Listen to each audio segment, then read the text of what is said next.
আপনি কি খেয়াল করেছেন? একদম হুট করেই চারদিকে একটা অদ্ভুত জিনিস ভাইরাল হয়ে গেছে।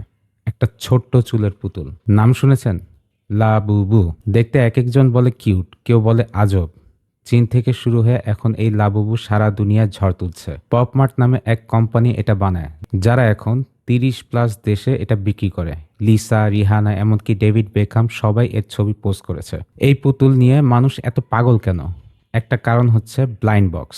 মানে আপনি জানবেনই না কি পুতুল পাচ্ছেন। বাক্স খুললেই চমক। আর এই লাবুবু হুট করেই মানুষের মন জয় করেছে তার মিষ্টি কিন্তু পাগলাটে চেহারা দিয়ে। এই লাবুবু পুতুলটা দেখতে যেমন টুকটুকে মজার, আবার একটু এলোমেলো লাগে।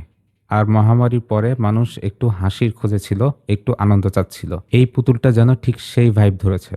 একটু অদ্ভুত কিন্তু মজা। তাই মানুষ একে দেখে পছন্দ করছে, সংগ্রহ করছে। আপনার বন্ধুদের ব্যাগে, ইনস্টাগ্রামে এমনকি দোকানের শোকেসে লাবুবু দেখলে চমকে যাবেন না। এই ট্রেন্ডটা শুধু খেলনা না, এটি চাইনিজ ক্রিয়েটিভিটি এর একটা প্রমাণ। ভিডিওটা যদি মজার লাগে বন্ধুদের সাথে শেয়ার করুন।